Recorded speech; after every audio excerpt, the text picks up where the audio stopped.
我哋係中國報道會長華堂咁今日好高興啦，有機會咧同大家咧分享曉雲嘅見證啊！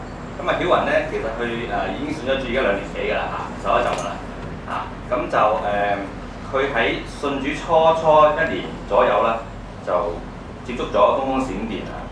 咁我想問下曉雲，你係點樣係受佢哋迷惑嘅？弟兄姊妹你哋好啊！你講先。記得初時咧嗰段期間，大概1年到啦，就返咗教會，咁就嗰段期間自己就都跌到低谷啊，人生覺得跌到好低谷，咁就喺唔同嘅地方認識咗佢哋3個人啦。咁初時我心目中係佢哋係3個唔同一間基督教會嘅，佢哋俾我嘅資料係，咁佢哋就係即係乜嘢都志同道合咁樣咯，大家同係信耶穌啦，跟住我嘅職業啦，我嘅喜好啦，佢哋。開頭2個屬於摸底，開頭我唔知，後來話開佢2個屬於摸底。咁佢哋嘅工作嗜好都同我一樣喎，咁好自然就走埋一齊。咁佢又好主動去關心我啦，跟住佢又好自然話飲茶嘅時候又話多位姊妹問我介唔介意，咁結果嗰位姊妹佢好主動話佢信咗耶穌19年啦，佢話一路都冇咩起色啊，係最近2-3年咧就先至有明顯嘅進步佢話，咁佢就好主動講佢嘅見證啊。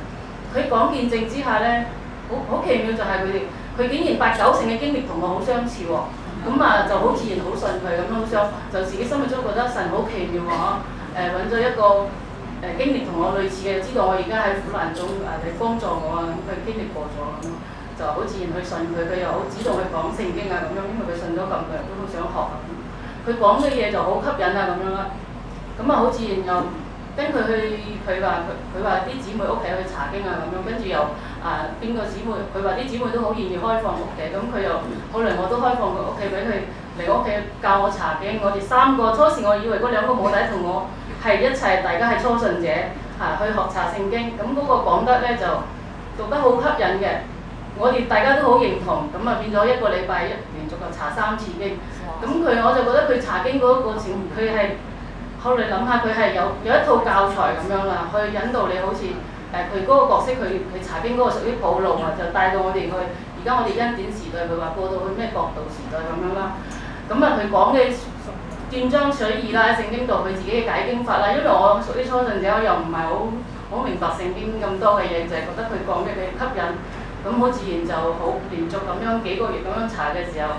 就令到佢俾佢帶入到去到另外一個嘅世界咁樣啊，覺得嗰人好狂妄好自大，神揀咗我喎，而家佢帶到你覺得佢好似俾佢講嘅嘢引導到你思維入邊，覺得佢好似神派嚟嘅天使而家揀選咗你，要講俾你聽神翻咗嚟啦，咁個名係咩翻咗嚟咁樣，佢未講出嚟，你已經感覺到呢啲嘅感覺咯，後來佢覺得你信啦，話俾你聽神翻咗嚟，佢就俾咗2本書俾我啦。係佢嘅頭先葉牧師嗰度都有出嚟啦。開頭佢2本書我就攞啲紙包住啊咁樣，就叫我以後咧就唔使讀聖經㗎啦，讀呢2本書啦。咁聖經好難明白，佢都話呢啲書入邊咧就最好。而家神翻嚟發表咗呢啲嘅説話係嗰啲聖經嗰啲咩小書卷揭開咗啦。咁叫我讀呢啲話神話就得啦，佢話呢係神話。咁又叫我佢話呢係神話。咁跟住叫我以後咧就唔使受浸㗎，因為我1年我未受浸嘅嗰時候，叫我以後唔使再受浸，都唔使讀聖經，咁都唔好同我嘅兒女講住啊，佢話繼續返教會都唔好同佢嘅傳道講啊，咁就要喺教會度咧就睇下有冇啲姊妹係單純啊，係單純啲，咁又有主見啲嘅，咁就揾到啲名攞啲名就俾佢祈禱，跟住。就揾機會又介紹佢識帶佢過去嗰度啊，咁樣就叫嗰陣時就係咁樣做。咁後嚟我就冇做到呢樣嘢，就喺教會我做唔出啊，嗰個心入邊做唔出。咁都睇住嗰啲聖經又覺得聖經話我都幾本聖經喺度，以後根本冇用。咁都喺度諗咁多基督徒喎，咁多人信耶穌，好似最多人讀呢啲聖經，我而家唔好讀，即係自己都心入邊係有懷疑咯而家佢開始講緊咧，佢係點樣離開呢個迷惑即係過程裏面佢係點樣係發現佢哋有啲問題咁你可以講多少少有關你發現到你啲咩問題，以至你有疑惑，跟住慢慢離開呢個迷惑。信咗佢之後，其實佢都係叫我買咗一部買部電話，咁佢就將有好多嘅詩歌啦，同埋佢嘅書本嗰啲資料全部入晒部電腦度啊！幫我買咗入邊買咗一個卡係32GB啊，入晒啲嘢。佢有專人做呢啲嘅嘢嘅。咁啊係入晒啲詩歌千幾首啊！佢有千幾首詩歌，有啲見證詩歌，有啲即係嗰啲人信咗嗰啲見證詩歌啦，同埋嗰啲神話詩歌啊咁樣，叫我日聽夜聽。咁啊，聽到即係都好，即係都好聽到你好入心嘅，好中意聽，真係都聽到覺得好好咁樣啦。嗰一刻真係咁樣啦。咁佢又形容教會啲傳道牧師點解唔好同佢講咧？佢話佢哋係法利賽人啊，攔阻你哋啊，其實頭上都赦罪，我都真係都有話傳到係法利賽人嗰時，真係咁真係聲聽我嘴啦都。嗰陣啊，同佢辯即係同佢傾咧，講一句頂10句，真係好難頂呢個。OK。講到就係你點樣個過程點樣走出迷惑？點樣覺得你有啲咩疑惑令到你係覺得有啲問題？佢信你啊嘛，跟住點啊？係佢信我，因為我嗰時覺得好好啦，因為我本身就係喺苦難低谷中嘛，係因為佢哋嘅時刻嘅陪伴啦，同我行山啊，陪我，甚至做嘢佢都陪我去嘅，為咗遷就我去查經嘅時間。遷就我一個禮拜查3次咁，有時我要做嘢，咁佢甚至陪我去做嘢，我做家務助理，佢幫我吸塵拖地，佢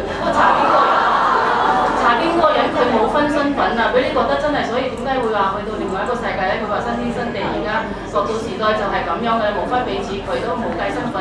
去到我屋企，佢都煮餸，或者都係幫手炒嘢食啊，佢洗碗啊，乜都做嘅。咁啊，令到你真係都覺得，哇！呢個世界即係覺得呢個國度時代同呢個世界真係唔一樣咯，咁樣咯。咁變咗都，所以就咁俾佢未做咁入咯。咁後嚟我都介紹咗，即係自己覺得咁好啊，自己係苦難中，俾佢帶到好似一個新嘅世界，真係都完全忘記晒過去嘅苦喎。咁啊變咗就會都介紹啲朋友去信，都我就唔係教會嗰啲就未信耶穌嘅。咁啊都大介咗幾個朋友去信佢，所以後來佢都信我。佢叫我唔好教會講，不過我有一次喺我哋教會感恩讚美會啦。咁啊嗰時都入咗去4-5個月㗎啦，感恩讚美會度。咁我大家就分享感恩嘅事。咁啊初時我嘅女傳道就可能覺得我嘅分享有啲特別啦，即係好似我狂妄自大咁樣咯。咁佢就後嚟就揾我傾偈，讓我翻去我屋企探我。咁佢探我嘅時候，我都可能真係嗰一刻都冇晒。即係好興奮啊！覺得咁好啊，神揀咗自己，咁啊都好自然同佢講神翻咗嚟點樣咁，自然同佢講咗咁啊。我牧師嗰個女傳道就好嚴肅啊，咁樣佢就靜靜咁聽我講咗之後，佢就入咗約我去查經啊、祈禱啊咁樣喺教會。咁啊叫我祈禱其實我初時我係唔識祈禱嘅，叫我祈禱我都話我唔識祈禱，同埋又學咗佢哋嗰一套嘅祈禱，反而自己呢度嘅祈禱都唔識嘅。咁佢叫我祈禱我唔識，佢又為我祈禱啦。同我查經，我係唔入耳，聽唔入耳，甚至分享嗰陣時有嗰啲人點歌唱呢啲詩歌，成日講耶穌都入邊好反感啊，個腦入邊都好反感咁後嚟傳道啦，又一個兩個傳道，我哋教會另外一個傳道又係約我傾偈啦。咁自己佢之前都諗住去到唔同佢頂罪㗎，都覺得算啦，佢話係咁啊咁啦。不過去到嗰個場嗰個環境咧，又唔到我控制咯，就真係頭先傳道話真係1頂10啊咁樣咯。咁所以都唔到我控制嗰樣嘢咁後嚟我翻去佢嗰邊聚會嘅時候，我有同佢哋講，我講咗俾傳道聽。咁佢哋嗰個同我查經嗰個人就好嚴肅咁去責備我啦。責備我嘅時候，咁我唔開心，我都喊咗。咁後嚟佢又唔知擔心我咩啦，因為我介紹到人要信佢哋。咁佢又探翻我，又走翻就陪咗我翻我屋企煮飯啊。跟住嗰晚仲喺我屋企住啊。咁佢就咁啱嗰晚要聚會啊。嗰晚佢要聚會，佢即係佢之前係透露咗，佢經常都喺啲姊妹屋企住嘅啦。佢透露咗呢啲嘅嘢，所以喺我屋企住，咁我都覺得，即係我信咗佢，覺得啲姊妹都咁開放，我都冇乜所謂啊咁樣。咁喺我屋企住嘅時候，我借電腦俾佢，咁啱佢嗰晚就要聚會啊！佢哋聚會一聚就聚10幾人嘅。佢係上網聚會嘅。係，佢喺網上面聚會。咁初時我就見到佢係有個咪嘅，咁佢就有密碼入去個電腦入邊就有。所有佢嗰啲可能嗰啲高層人士聚會啦，咁佢就有個咪，入邊就有人問，有人答嘅。咁如果佢有問題，即係佢嘅意思，佢講嘅傳福音啦，佢傳福音邊個遇到啲咩問題、咩難題，就可以喺咩度問啦。咁啊入邊就有個男人答佢嘅，咁所有佢啲嗰啲有密碼入去嗰啲人都聽得到嘅，就係、嗰晚咁樣見到佢咁樣，佢都俾我聽嘅。咁後嚟同佢瞓覺嗰陣時，佢就講晒好多嘅以前我嗰啲嘢啦。咁佢嗰晚就唔知點解咁坦白講咗好多嘢出嚟。本身佢兩個母弟當中有一個咧係我哋教會混咗入嚟我哋教會識佢嘅。咁我都問過佢係咪你都係前南城教會？我質問過佢，佢唔承認嘅。佢唔承認，反而嗰一晚呢個人講俾我聽，佢話佢都係佢哋教會係已經幾年嘅。開頭我以為我哋三個初信者同佢同我查經，後來調翻轉佢話俾我聽係佢哋三個同一齊嘅，係我自己一個嘅。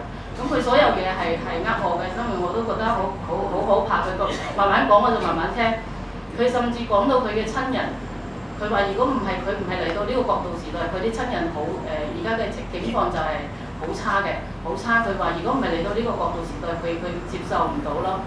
佢話都唔知嗰啲親人，好似頭先嗰位姊妹話，佢話唔知係豬變啊狗變啊，即係嗰啲嘢變嘅。佢覺得佢嗰啲有一套就係話人唔係所有都係人嚟嘅，有啲係啲動物變翻嚟嘅意思。咁到最後咁佢就翻到去教會，有一次就係、其實我都係同佢哋間中有好多嘢，佢好鬼詐咧，我都當中同有佢拗撬㗎啦。咁都有試過一個禮拜唔睬佢哋啊，唔睬佢哋唔聽佢電話，佢又不停去打電話打唔到，佢又好多個人咁樣發信息俾我啊，發信息嚟想我吹翻佢啊。咁樣一日，我就算唔睬佢哋，我都會喺屋企都會聽佢嘅詩歌，聽嗰啲神話咯，都唔知點解好吸引我嗰一下咯。咁跟住我又主動打電話叫佢哋上嚟，我想同佢講清楚咁樣，跟住佢都係真係幾個人就上嚟啦。信咗佢哋真係重複咗之後，後來就覺得佢真係都好多好詭詐嘅嘢，咁都不停自己去祈禱啦、求神啦，即係覺得佢咁多嘢我，本身我自己係分辨唔到，覺得自己本身已經係好低谷，哇！今次又再受到一次打擊，真係自己都覺得自己我啲仔女跟住我都好慘喎，成日俾人呃。其實咧係呢段時間咧係好大爭戰嘅，即係因為我哋教會傳道人咧已經開始接觸佢，同埋係跟進佢。咁嗰邊又好接觸得好緊要啦嚇，其實兩邊拉緊佢，佢係分辨唔到，佢分辨唔到邊邊真邊邊假，佢一段時間係好迷茫。好困擾，冇乜點瞓覺嗰段時間。我話叫佢就唔好奉全人神個名祈禱，一定要奉耶穌基督名祈禱去尋求上帝，係嘛？得唔得？咁你自己點尋求你講？我就祈禱咯，我心入邊係知道係耶穌用寶血係拯救我嘅，咁我就唯有呼求耶穌啦，真係夜晚都呼求啊，跪喺度喊啊，點樣？即係覺得自己本身已經係谷底嘅啦，今日到依家變咗係入到深淵咯，我覺得。咁就佢有呼求神，我已經冇路行，我唔知去邊。到嗰個禮拜嘅禮拜五，我哋團契咁啱兩個傳道嚟約咗我傾偈。之前佢哋分開同我傾嘅，過一次兩個一齊傾偈，我唔知佢哋要同我講啲乜。咁嗰一朝早我翻工嘅時候就好突然，好奇妙，神真係做到奇事，佢會真係我哋呼求佢會指引我行嘅當行嘅路。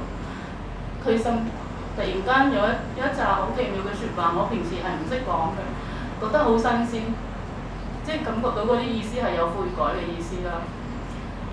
咁我自己就好用心去反覆去思想，去諗翻嗰段嘅説話。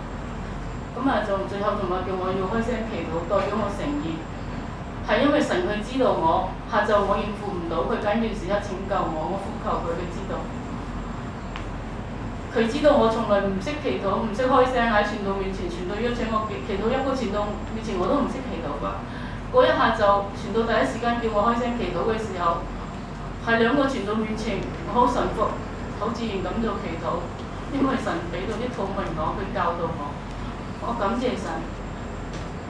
喺關鍵時刻拯救我，喺神嘅愛裏邊，我真係覺得好穩妥㗎，俾我經歷到佢係咁樣。感謝主，將榮耀歸俾神。OK。阿雲咧，你都講一講有啲咩可以提醒我弟兄姊妹咧，係避免去即係呢個全能神去影響自己。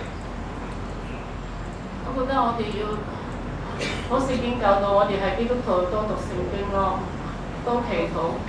親近神，神必定會指引我哋當行嘅路。我就經歷咗，我都有一句金句聖經耶利米書33章第二節3節啦。佢就話成就嘅耶和華，造作沒有建立嘅都係耶和華，佢個名叫耶和華。佢咁樣講，我哋求告佢，佢就會應允我哋，並將我哋所不知道又大又難嘅事指示我哋。感謝主。好。其實阿雲咧就佢有一個好有心去真係尋求神嘅心啊，呢個好緊要㗎嚇。因為當佢好迷茫分辨唔到嗰陣咧，我教佢一定要奉耶穌嘅名祈禱，唔好奉全能神啦。佢都聽話啦嚇，真係奉耶穌嘅名去祈禱去尋求主。主就喺嗰朝咧就俾咗好多禱文悔改禱文俾佢嚇。到我哋見佢嗰陣咧，佢就因為我就叫阿盧工人開聲，跟住叫佢開聲，跟住我開聲，我三個都祈禱。咁神嘅靈就喺當中去工作，佢就去悔改嚇。咁當佢悔改之後咧，我哋再講聖經嘅嘢，佢就通啦。佢就冇駁我哋咯，好順啊，順如羔羊嚇。咁樣嚟到去接受我哋嘅教導，跟住佢就回轉咗嚇，咁就離開咗呢個全能神嚇。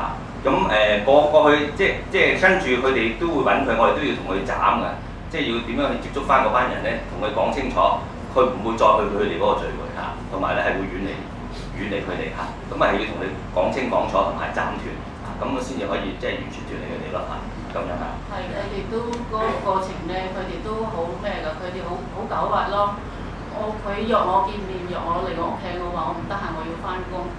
我話我8點鐘要出門口翻工，咁啊遲咗少少出門口，佢就8點鐘鬆啲，佢打電話嚟嗰查經嗰個，佢打電話嚟就拖住我講埋啲句話，拖住我，佢話要同我繼續查經啊。即係仲要拖我翻去繼續查經，咁我就話我唔得閒，我真係要出門口，我就即係勉強 cut 咗電話啦。跟住我去到隔離左右翻工，好近啊！去到翻工嗰度好短嘅時間，幾個字，佢就嚟到佢幾個人嚟到我屋企撳門鐘啊！我仔打電話話俾我聽，我就叫佢哋唔好開門啦。跟住我打翻電話俾佢哋，佢哋又唔聽我啊！咁佢就發咗好多信息鬧我，佢話我係撒旦嘅幫兇啊！佢話唔好以為你好神實，你係撒旦嘅幫兇，即係佢會做好多嘅嘢。我都同佢頂啦，我就話：如果你哋係真嘅，神唔會勉強人㗎。我話你做呢啲嘢，神唔會做。係 ，OK， 好，咁啊好多謝主下俾我哋今日嘅分享啊！我有一段聖經，我喺神裏面咧，我覺得要勉勵大家嘅，喺彼得後書3章17至18節嚇，大家可以寫低翻嚟睇下。呢度咁樣講啊，話親愛嘅弟兄啊，你們既然預先知道這事，就當防備，恐怕咧被惡人嘅錯謬嚟到誘惑。就從自己堅固嘅地步嚟到去墜落，你們卻要在我們救主耶穌基督嘅恩典同埋知識上有長進，願榮耀歸給他，從今時直到永遠。阿門。好，願榮耀歸給我哋嘅神啊！